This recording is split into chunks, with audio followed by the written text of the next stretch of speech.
Ketika Salomo selesai mendirikan rumah Tuhan dan istana raja dan membuat segala yang diinginkannya, maka Tuhan menampakkan diri kepada Salomo untuk kedua kalinya, seperti ia sudah menampakkan diri kepadanya di Gibeon.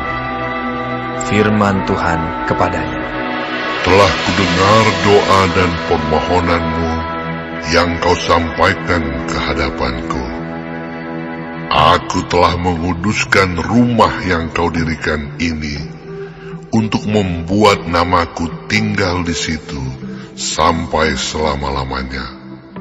Maka mataku dan hatiku akan ada di situ sepanjang masa.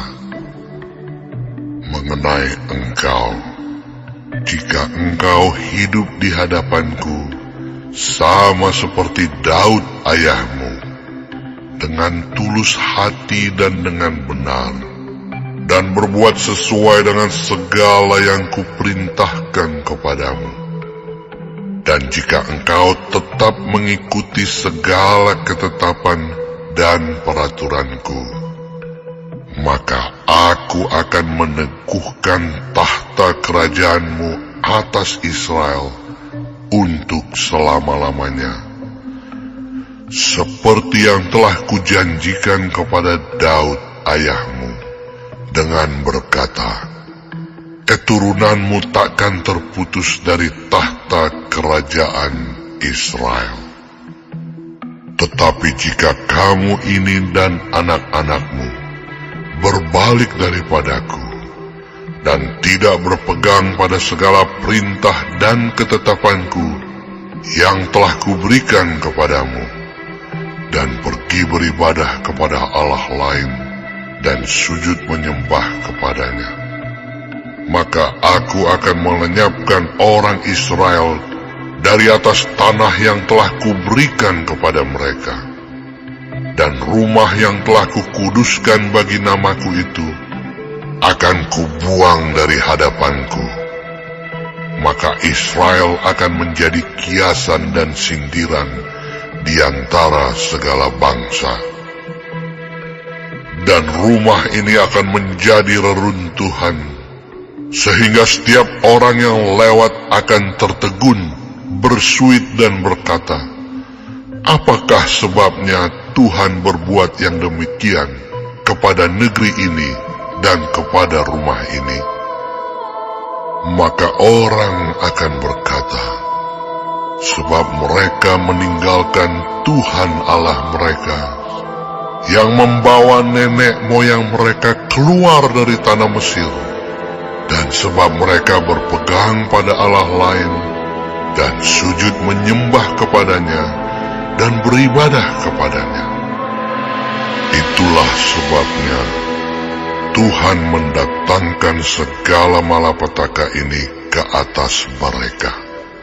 Setelah lewat 20 tahun, selesailah Salomo mendirikan kedua rumah itu, yakni rumah Tuhan dan istana raja. Oleh karena Hiram, Raja Tirus, telah membantu Salomo dengan kayu aras, kayu sanobar, dan emas, sebanyak yang dikehendakinya, maka pada waktu itu Raja Salomo memberikan kepada Hiram 20 kota di negeri Galilea.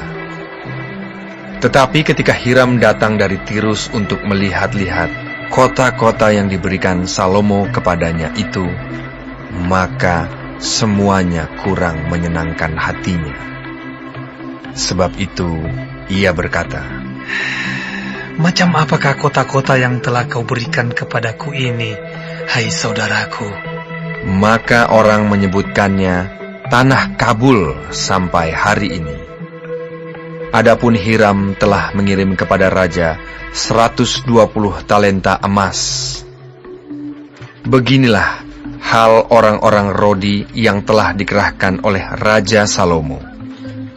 Mereka dikerahkan untuk mendirikan rumah Tuhan dan istana raja dan Milo dan tembok Yerusalem, dan juga untuk memperkuat Hazor, Megiddo, dan Gezer. sebab Firaun, raja Mesir, telah maju berperang dan merebut Gezer, lalu membakarnya dan membunuh orang-orang Kanaan yang diam di kota itu. Kemudian diberikannya kota itu sebagai hadiah kawin kepada anaknya, istri Salomo. Maka Salomo memperkuat Gezer. Lagi pula ada orang Rodi yang dikerahkan di Bet Horon Hilir, di Baalat, di Tamar, di padang gurun, yang ada di negeri Yehuda. Dan di segala kota perbekalan kepunyaan Salomo, di kota-kota tempat kereta, di kota-kota tempat orang berkuda, dan di mana saja Salomo menginginkan mendirikan sesuatu, di Yerusalem atau di Gunung Libanon atau di segenap negeri kekuasaannya. Semua orang yang masih tinggal dari orang Amori, orang Het, orang Feris, orang Hewi, dan orang Yebus, yang tidak termasuk orang Israel, yakni mereka yang masih tinggal di negeri itu, dari keturunan bangsa-bangsa itu, dan yang tidak dapat ditumpas oleh orang Israel, merekalah yang dikerahkan Salomo untuk menjadi budak Rodi.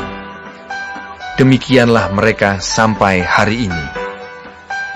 Tetapi orang Israel tidak ada yang dijadikan budak oleh Salomo, melainkan mereka menjadi prajurit, pegawai, pembesar, perwira, atau panglima atas pasukan kereta dan pasukan berkuda. Inilah pemimpin-pemimpin umum yang mengepalai pekerjaan Salomo. 550 orang memerintah rakyat yang melakukan pekerjaan itu. Segera sesudah anak Firaun pindah dari kota Daud ke rumah yang telah didirikan Salomo baginya, Salomo pun mendirikan Milo. 3 kali setahun Salomo mempersembahkan korban-korban bakaran dan korban-korban keselamatan di atas mezbah yang didirikannya bagi Tuhan, dan ia membakar korban api-apiannya di hadapan Tuhan. Demikianlah ia menyelesaikan rumah itu. Raja Salomo membuat juga kapal-kapal di Ezion Geber yang ada di dekat Elot, di tepi laut Teberau, di tanah Edom.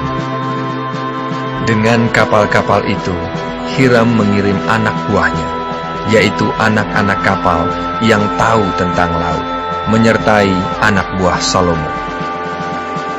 Mereka sampai ke Ofir, dan dari sana mereka mengambil 420 talenta emas yang mereka bawa kepada Raja Salomo.